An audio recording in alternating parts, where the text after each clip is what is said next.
பல வருஷமா இவரோட ஆக்டிங், இவரோட மூவிஸ் மூலியமா நம்ம எல்லாரையும் என்டர்டெயின் பண்ணிட்டு இருந்த ஒரு ஆக்டர். அவ்வளோ இன்டர்வியூஸ், ஆடியோ லான்ச் எல்லாத்துலயுமே வந்து அவ்வளோ ஹாப்பியா, ஜாலியா அந்த ஹாப்பி வைப்ஸ் ஸ்ப்ரெட் பண்ணிட்டு இருந்த ஒரு ஆக்டர்.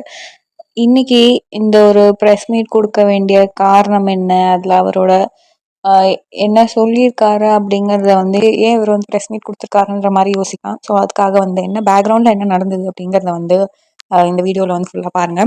ஸோ கொஞ்சம் இயர்ஸ் பேக் வந்து ஆர்த்தி அண்ட் ஜெயம் ரவி அவர்கள் அவங்களோட டிவோர்ஸை வந்துட்டு அப்லோட் பண்ணியிருந்தாங்க. ஸோ அதை தாண்டி நிறைய பேர் வந்து நிறைய கமெண்ட்ஸ் இருந்தது. ஏன் அப்படின்னா இவங்களோட இன்டர்வியூஸ்லாம் அவ்வளோ வாவ் சூப்பர் அப்படிங்கிற மாதிரி ஒரு அந்த ஒரு இன்டர்வியூலேயே அவங்களுக்கு தெரிஞ்சிருக்கும் எவ்வளோ சூப்பர் பேர் அந்த மாதிரி. ஸோ அதனால இந்த ஒரு நியூஸை கேட்டு பலரும் வந்து ஷாக்கிங்கில் இருந்த நிலையில அதுலேருந்து ஒரு 2 இயர்ஸ் கேப்புக்கு அப்புறம் வந்து ஜெயம் ரவி அவர்கள் கெனிஷா அப்படிங்கிற ஒரு சிங்கர், ஸ்பிரிச்சுவல் தெரபிஸ்ட் அப்படிங்கிறவங்க இவரோட கூட இருக்கிறத வந்து நிறைய சர்க்குலேட் ஆச்சு. அதாவது இவர் வந்து கெனிஷா அவங்களுக்கு ஒரு தெரப்பிக்காக போயிருக்காங்க. ஸோ அதை தாண்டி வந்து அவங்க 2 பேரும் நல்ல ஃப்ரெண்ட்ஸாகவும் ஆகி நிறையா கூட கூட இருந்து அவங்க இப்போ ரீசெண்டாக கூட 2 பேரும் சேர்ந்து ரவி மோகன் ஸ்டுடியோஸ் அப்படிங்கிற ஒரு ப்ரொடக்ஷன் ஹவுஸையும் வந்து பார்ட்னர்ஷிப்பில் வந்து லான்ச் பண்ணாங்க. அண்ட் நிறைய மியூசிக் வீடியோஸ் அந்த மாதிரி வந்து நிறையா போயிட்டு இருந்தது. ஸோ அதை தாண்டி இவங்க 2 பேரும் வந்து டெம்பிள் விசிட்லேருந்து நிறையா ஃபங்க்ஷன்ஸ், ஈவெண்ட்ஸ் எல்லாத்துக்கும் ஒன்றா அட்டன் பண்ணி போகிறத பார்த்துட்டு நிறையா சோஷியல் மீடியாவில் நிறைய கமெண்ட்ஸ் இருந்தது. அதான் என் டிவோர்ஸ் ஆனதுக்கப்புறம் எப்படி வந்து இப்படி இவங்களால தான் டிவோர்ஸ் ஆயிருக்குமா, இவங்க தான் வந்து காரணமா அப்படிங்கிற மாதிரி நிறைய கமெண்ட்ஸ் வந்து சர்க்குலேட் பண்ணிட்டு இருந்தாங்க. ஸோ அது வந்து கொஞ்சம் வருஷங்களாக இவங்க வந்து பெருசாக வந்து எந்த ரியாக்டும் பண்ணதில்லை. இந்த ஒரு ரிப்ளையும் வந்து கொடுக்கல. இது இவ்வளோ வருஷங்களுக்கு அப்புறம் இப்போதான் வந்து ரவிமோகன் அவர்கள் அவங்களோட பர்சனல் இஷ்யூ பற்றி அட்ரஸ் பண்ணுறாங்க. ஸோ அதாவது ஏன் அப்படின்னா வந்து இப்போ நமக்கே வந்து தெரியும் நிறையா ரூமர்ஸ் இல்லை தளபதி விஜய் அண்ட் த்ரிஷா அந்த மாதிரி தனுஷ் அண்ட் முர்னால் தாக்கூர்ன்ற மாதிரி நிறையா ரூமர்ஸ் வந்து இருக்கும். மேபி அவங்க வந்து செலிபிரிட்டிஸ் சோஷியல் மீடியாவில் இருக்காங்க அப்படிங்கிறதுனால ஜென்ரலாகவே அந்த மாதிரி வந்து ஒரு கமெண்ட்ஸ் வந்து வரது வந்து நேச்சுரலான விஷயம் தான். அதை தாண்டி இவங்க வந்து பப்ளிக் அப்பியரன்ஸும் ஒன்றா சேம் காஸ்டியூமில் அந்த மாதிரிலாம் வந்து வரதுனால அது இன்னும் ஒரு ஸ்டெப் மேலே போயிட்டு சைட் ஷிக் அப்படிங்கிற ஒரு டேர்ம் வந்து ஒரு டேக் வந்து கொடுத்துட்டாங்க. ஸோ அதெல்லாம் அதுக்கப்புறம் அதையும் தாண்டி இப்போ நிறையா இஷ்யூஸ் தாண்டி சைட் சிக்கை வந்து க்ளோரிஃபை பண்ணுறாங்க. இந்த மாதிரி நிறையா விஷயங்களுக்கு அப்புறம் வந்து கெனிஷா அவர்களுக்கு வந்து நிறையா சைபர் புல்லிங். ஏன்னா நம்ம இப்போ த்ரிஷா அவங்க கமெண்ட்ஸை போய் நம்ம படித்தாலுமே அவங்க அந்த அளவுக்கு வந்து கமெண்ட் பண்ணியிருப்பாங்க. அவங்களுமே சேம் காஸ்டியூமில் ஈவெண்ட் அட்டன் பண்ணாங்க. அதெல்லாம் ஒரு பக்கம் இருந்தாலும் கெனிஷா அவர்களோட கமெண்ட் செக்ஷனில் வந்துட்டு ரொம்பவே மோசமாக ரொம்ப இவங்களோட டிவோர்ஸுக்கு காரணமே இவங்க தான் வந்து பிரிச்சிட்டாங்க, இவங்க தான் வந்து இப்படி அப்படின்லாம் நிறைய கமெண்ட்ஸ் போடுறத பார்த்துட்டு அது இவ்வளோ நாள் அமைதியாக இருந்துட்டு இப்போ ரீசெண்டாக ஒரு 2 days பேக் அவங்க வந்து இன்ஸ்டாகிராமில் ஒரு வீடியோ அப்லோட் பண்ணியிருந்தாங்க. அந்த வீடியோவில் வந்து அவங்க வாட் இஸ் ஹர் பாஸ்ட், அவங்களுக்கு சின்ன வயசில் என்ன ஆச்சு, அவங்க என்ன பண்ணாங்க, அண்ட் எப்படி வந்து ஜெயம் ரவி அவங்களுக்கு வந்து தெரிய வந்தது, அந்த மாதிரி எல்லா ஸ்டோரியும் சொல்லி முடிச்சுட்டு ஸோ லேட்டர் டு தட் அவங்க வந்து அவங்க என்ன இப்போ கரண்ட் இஷ்யூ என்ன அப்படிங்கிறத வந்து அட்ரஸ் பண்ணியிருந்தாங்க. ஸோ அதுவும் அந்த வீடியோ போட்டதுக்கு மெயின் ரீசன் என்ன அப்படின்னா அந்த வீடியோ போடுறதுக்கு ஒரு 2-3 days பேக் வந்து ஒரு ஈவெண்ட் ஒன்று அட்டன் பண்ணாங்க 2 பேரும் சேர்ந்து.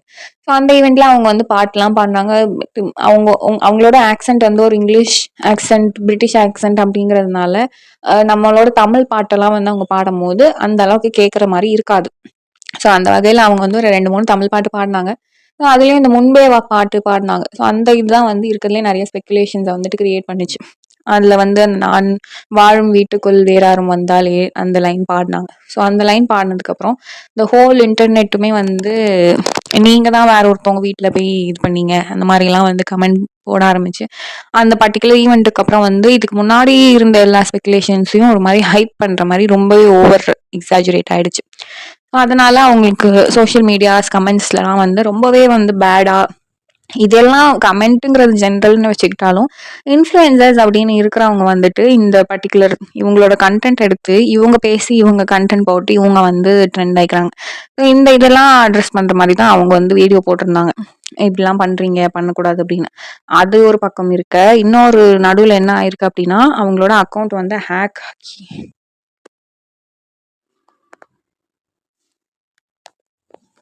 இதுக்கெல்லாம் நடுவில் வந்து இவங்களோட அக்கௌண்ட் ஹேக் ஆன மாதிரியும் அண்ட் ஏன்னா ஒரு கமெண்ட்டுக்கு வந்து கெனிஷா அவங்க ரிப்ளை பண்ண மாரியே, அதாவது ஆர்த்திய பத்தி ராங்கா கமெண்ட் பண்ணியிருந்தாங்க, ரிப்ளை பண்ணியிருந்தாங்கன்ற மாரி, அந்த ஒரு பர்ட்டிகுலர் கமெண்ட் எடுத்து, அந்த கமெண்ட்டுக்கும் நெறைய இன்ஃப்ளூயன்சர்ஸ் ரிப்ளை போட்டிருந்தாங்க.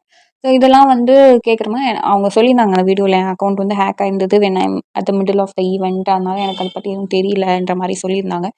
ஸோ ஆனா இருந்தாலும் அதுவையும் அந்த வீடியோவையே வந்து இவங்க ரொம்ப ட்ரால் பண்ணி, ரொம்ப கமெண்ட்லாம் வந்து ரொம்ப அப்யூசிவா கமெண்ட் பண்ணி அந்த மாரி இருந்ததுனால, ரொம்ப அ வித் ரொம்ப ஸ்ட்ரெஸ் ஆகி அவங்க அதுக்கப்புறம் ஒரு போஸ்ட் போட்டிருந்தாங்க. இந்த மாரி ஐ அம் லீவிங் சென்னை. நான் வந்து சோஷியல் மீடியாவையும் கிவ் அப் பண்றேன். கிவ் அப் ஆன் ஆக்டிங் அந்த மாரி நெறைய போட்டிருந்தாங்க. ஸோ அந்த போஸ்ட் போட்டதுக்கப்புறம் வந்து அவங்க இந்த மாரி இன்ஸ்டாகிராம் லாக் ஆஃப் பண்ண போறேன்ற மாரி போட்டிருந்தாங்க. So maybe she will be not available on social media for கொஞ்ச நாளுக்கு அட்லீஸ்ட். ஸோ அஃபிஷியலா அந்த போஸ்ட்லயுமே வந்து இனிமேல் ஜேஎம் ரவியோட I'll be having no contact, அவங்களோட சைன் பண்ண எல்லா ப்ராஜெக்ட்ஸுமே வந்து குயிட் பண்ணிடுறேன்ற மாரி அதெல்லாம் போட்டிருந்தாங்க. So after this video and this post கொஞ்ச ஒரு 1 டேக்கு அப்புறம் வந்து ஜெயம் ரவி அவர்கள் ஒரு பிரஸ் மீட் வந்து அரேஞ்ச் பண்ணியிருந்தாங்க. அந்த பிரஸ் மீட்ல வந்து ஆரம்பத்துல இருந்து என்ன நடந்தது, டைரக்ட்டா கெனிஷா மேட்ருக்கு போகல. அதுக்கு முன்னாடி என்ன ஆச்சு, what is the problem between Aarthi and ஹிம்ன்ற மாரி எல்லாத்தையும் எக்ஸ்பிளைன் பண்ணிட்டு, அந்த அந்த ஒரு பிரஸ் மீட்ட கேட்கும்போதே என்ன வேணா இருக்கட்டும். பட் அவங்க வந்து இந்த மாரி ஒரு சிச்சுவேஷன்ல பார்க்கும்போது ஆஸ் அ ஃபேன்ஸா வந்து ரொம்பவே வந்து கஷ்டமா இருந்தது. அண்ட் பார்க்கவுமே அவங்கள பார்க்க ரொம்ப பாவமா இருந்தது. அவங்க சொன்ன எல்லா விஷயங்கள், என்ன ஆச்சு அவங்களோட மேரேஜ் லைஃப், என்ன பிரச்சனை. ஆக்சுவலா இத பத்தி முன்னாடியே வந்து நமக்கு கொஞ்சம் விஷயங்கள் வந்து தெரியும். ஏன் அப்படின்னு அவங்க ஆர்த்தி அண்ட் அவங்களோட அம்மா சேர்ந்து ரொம்ப கண்ட்ரோல் பண்ணி இவங்கள வச்சிருந்தாங்கன்ற மாரிலாம் முன்னாடியே போட்டிருந்தாலும், இதுல இந்த பிரஸ் மீட்ல அது தெளிவா வந்து எனக்கு ஒரு அக்கவுண்ட் கூட இல்ல. ஜாயிண்ட் அக்கவுண்ட் தான். ஸோ என்னால நான் சம்பாதிச்சத கூட வந்து செலவு பண்ண முடியல. அவங்க மெயின்லி அவங்களோட பசங்கள வந்து பார்க்க விட மாட்றாங்க. பாடி கார்ட்ஸ் அனுப்புறாங்க ஸ்கூலுக்கு. இந்த மாரி இதெல்லாம் சொல்லிட்டு ரொம்ப எமோஷனலா அவர் அழுது அண்ட் அழுது அந்த எமோஷனல் ஸ்விங்ல அழறாது, கோவப்படுறாங்க, நார்மலா பேசுறாங்கன்ற மாரி ஒரு அ ஒரு ஹெல்ப் தேவை அவருக்குன்ற மாரியே அவரோட அந்த ஃபுல் ஸ்பீச்சுமே இருந்தது. ஸோ இதுல வந்து நமக்கு யார் மேல தப்பு அப்படிங்கிறத தாண்டி அவர் ஒரு ஹியூமன் அப்படிங்கிறத நம்ம கன்சிடர் பண்ணோம் அப்படின்னா, இதுவே வந்து இத ஆர்த்தி முதல்ல வீடியோ போட்டு அழுதுருந்தாங்கன்னா, அப்படியே ஒரேடியா வந்து ஸ்விட்ச் ஆகி டோட்டலா வந்து இவருக்கு அகைன்ஸ்டா இருக்கும். பட் அப்படியே இருந்தாலும், இன்னுமே வந்து ஆர்த்திக்கு தான் வந்து நெறைய பேர் சப்போர்ட் பண்ணிட்டு இருக்காங்க. என்ன வேணா இருக்கட்டும். பட் ஒரு ஒரு விஷயம் நடக்குது அப்படின்னா, அதுல 2 பேரோட மிஸ்டேக் கண்டிப்பா இருக்கும். இப்ப இதுல கம்ப்ளீட்டா வந்து ஜெயம் ரவி வந்து இப்படி சொல்றாரு அப்படிங்கிறதுக்காக கம்ப்ளீட்டா இவர் மேல தப்பு இல்லன்றதும் இல்ல. அ ஆர்த்தி தான் வந்து ஃபுல் மிஸ்டேக்ன்றதும் இல்ல. இதுவே ஆர்த்தி பண்ணியிருந்தாலும் அவங்க எந்த தப்பும் பண்ணல அப்படிங்கிறதும் கிடையாது. பட் இவரு சொன்ன விஷயங்கள் படி பார்க்கும்போது, இவரு ஒண்ணுமே பண்ணலையே! இது நார்மல் திங் தானே! இது எதுக்கு வந்து அ எப்படி சொல்றது? இது வந்து பேசிக்கா எல்லார் வீட்லயும் இருக்கிறது அவருக்கு இல்ல. அப்படிதான் இருந்தது. ஸோ அதுலயுமே வந்து இவரு சொன்ன விஷயங்கள், நான் பசங்களுக்காக தான் இவ்வளோ நாள் பொறுத்துக்கிட்டு இருந்தேன்ற மாரி விஷயங்கள், அதாவது பழங்காலத்துல அதாவது போன ஜெனரேஷன் வரைக்குமே இத வந்து விமென் சொல்லி தான் நம்ம வந்து கேட்டுருக்கோம். அதாவது பசங்களுக்காக தான் நான் உங்க கூட இருக்கேன்ற மாரி விமென்ஸ் தான் அதிகமா சொல்லியிருக்காங்க. But for the first time நான் வந்து கேட்கிறேன். இவரு வந்து சொல்றாரு, "நான் பசங்களுக்காக தான் இவ்வளோ நாள் பொறுத்துட்டு இருந்தேன்னு." இத கேட்கும்போது தான் இருக்கிறதுலயே ரொம்ப ஹிட் ஆச்சு டக்குன்னு. என்ன இப்படி இப்படி சொல்றாங்க அப்படின்னு. ஸோ இதெல்லாம் பார்க்கும்போது ரொம்ப பாவமா இருந்தது. அண்ட் இதுக்கு இதுக்கு ஒரு ரிப்ளை பண்ற மாரி ஆர்த்தி அவர்களும் ஒரு போஸ்ட் போட்டிருந்தாங்க. நான் சைலன்ட்டா இருக்கேன்றதுனால என் மேல தப்புன்றது அர்த்தம் இல்ல அப்படின்னு. அதுக்கும் இன்னும் ஆர்த்திக்கு சிலர் சப்போர்ட் பண்ணிட்டு தான் இருக்காங்க. பட் ஜெயம் ரவியோட இந்த ஒரு கண்டிஷன் ஆர் இந்த ஒரு ஸ்டேஜ்ல அவர பார்க்கறது வந்து ரொம்ப கஷ்டமா இருந்தது. அவரு பிசிக்கலா அவர ஹர்ட் பண்ணிக்கிட்ட மாரியும்லாம் சொன்னாங்க. அண்ட் நான் கூடிய சீக்கிரம் வந்து போயிருவேன். அந்த மாரிலாம் வந்து சொல்லும்போது, இவ்ளோ ஒருத்தவங்க இவ்ளோ ஒரு டிப்ரஷன்ல இருந்தா இந்த மாரி பேசுவாங்கன்றத வந்து நம்மளால ரிலேட் பண்ணிக்க முடியுது. ஸோ அவரும் அவரும் சொல்லிட்டாரு இந்த மாரி, நீங்க ஒருத்தவங்கள அனுப்பி விட்டுட்டீங்க. அ எங்க இருந்தாலும் அவங்க நல்லா இருக்கட்டும்ன்ற மாரி கெனிஷாவ பத்தி அந்த ஒரு ஸ்டேட்மெண்ட் தான் சொன்னாங்க. மத்த விஷயங்கள் எல்லாமே வந்துட்டு அவருக்கும் ஆர்த்திக்கும் இடையில என்ன அப்படிங்கிறது தான் வந்து ஃபுல்லா சொல்லிட்டு இருந்தாங்க. ஸோ அண்ட் அவர் வந்து நெறைய ப்ரூஃப் வச்சிருக்காங்க, எவிடன்ஸ் இருக்கு. அதெல்லாம் வந்து வந்து ப்ரொடியூஸ் பண்றேன்ற மாரி பிரஸ் மீட்ல சொல்லி, அண்ட் இப்போ வந்து அந்த ஆர்த்தி ஃபேமிலில ஒரு எக்ஸ் பிரதர் இன் லா, அதாவது ஜெயம் ரவிக்கு எக்ஸ் பிரதர் இன் லா வந்து பிரஸ் மீட்ல வந்து கூப்ட்டு வச்சிருந்தாங்க. அந்த வீடியோ இன்னும் ஃபுல்லா ரிலீஸ் ஆகல. ஸோ அதனால இந்த மாரி நெறையா எவிடன்ஸ் நான் உங்களுக்கு ப்ரொடியூஸ் பண்றேன்ற மாரி நெறையா சொல்லியிருக்காங்க. ஸோ என்னவா இருந்தாலும் அட் த எண்ட் அ நம்ம யார் மேலயும் வந்து ஒரு ஒப்பீனியன் ஓப்பனா குடுக்க முடியாது.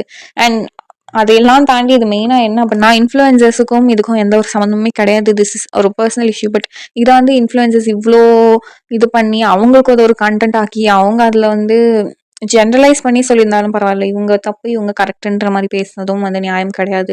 அண்ட் அதேதான் இப்போ நமக்கு தெரியும். த்ரிஷா அவர்களுக்கும் இதே தான் ஃபேஸ் பண்றாங்க. பட் இது எப்போ இந்த சிச்சுவேஷன் எண்ட் ஆகும்னு தெரியல. But we will wait and see for what evidence Jayam Ravi is producing. அதுக்கப்புறம் வேணா வி கேன் டிசைட். அதுலயுமே நம்ம டிசைட் பண்றதுக்கு இதுல ஒண்ணுமே கிடையாது. இது கம்ப்ளீட்டா அவரோட லைஃப். அண்ட் அவரு வந்து இந்த மாரி சொல்லியிருந்தாங்க. அவருக்கு படம் இப்போதைக்கு எதுவும் நடிக்க போறதில்ல. நடிச்ச படமும் எதுவும் டிவோர்ஸ் வரைக்கும் ரிலீஸ் ஆக போறதில்லன்ற மாரியும் சொல்லியிருந்தாங்க.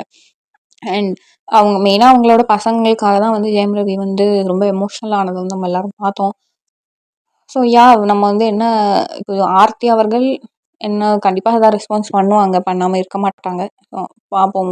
இந்த டொமஸ்டிக் வயலன்ஸ், டொமஸ்டிக் அப்யூஸ் அப்படிங்கிறது பல வருஷங்களா வந்து விமனுக்கு நடந்து அத வந்து வெளிய எல்லாரும் அத பேசி போகி, இப்போ வந்து அது எவ்வளவோ குறைஞ்சிருக்கு அப்படின்னு சொல்லலாம். பட் இப்போ வரைக்குமே வந்து இதுவே ஒரு மென்னுக்கு நடந்தா என்ன அப்படிங்கிறதுக்கான ஒரு பேச்சுவார்த்தையும் பப்ளிக்கா வந்து நடந்ததே இல்ல. பட் பல இடங்கள்ல பல மென்னுக்கு வந்து இது நடக்குது அப்படிங்கிறது வந்து நம்ம யாருக்கும் வந்து பெருசா தெரியல. ஸோ அதோட ஒரு விக்டிமா வந்து நம்ம ஜெயம் ரவி அவர்கள பார்க்கலாம். அ இதுல வந்து நமக்கு அவங்க வெளியில இதுக்கு முன்னாடி ஒரு கலாட்டாக்கு ஒரு இன்டர்வியூ குடுத்திருந்தாங்க. ஸோ அதுலயுமே நம்ம நெறைய இடத்துல நோட்டீஸ் பண்ணோம். அவர் வந்து எந்த அளவுக்கு வந்து பாத்து பாத்து பேசுறாரு, எவ்வளோ அ ஒரு கன்ஃப்யூஷன்லயே பேசியிருக்காரு அப்படிங்கிறத வந்து நம்ம நல்லாவே பார்க்க முடிஞ்சுது. ஸோ அந்த விதத்துல வந்து பல வருஷங்களா இதனால வந்து விமன் சூசைட் பண்ணது ஆர் அவங்களோட கஷ்டங்கள் வந்து வெளிய தெரிஞ்சதே தவிர, இது ஒரு மென்னுக்கு நடந்தா என்ன அப்படிங்கிறத வந்து யாரும் வெளிய பெருசா சொன்னதும் கிடையாது. அதுதான் இங்க இதுவே. இப்போ வரைக்குமே வந்து ஜெயம் ரவி அவர்கள் இத பெருசா வெளிய சொல்லல. பட் அதெல்லாம் மீறி ஒரு எக்ஸ்டென்ட்க்கு போனதுனால அவர் வந்து வெளிய வந்து இத எக்ஸ்போஸ் பண்றாரு. பட் இதுவுமே அவர் பண்ணலன்னா யாருக்குமே அந்த மாரி ஒரு விஷயம் இருக்கு அப்படிங்கிறதே வந்து தெரிஞ்சிருக்காது. அ இது வந்து எப்படி வந்து அட்ரஸ் பண்றது அப்படிங்கிறது தெரியல. பட் இத வந்து நம்ம கண்டிப்பா வந்து ஒரு கன்சிடர் பண்ணியே ஆகணும். பாப்போம் என்ன நடக்குது அப்படிங்கிறது.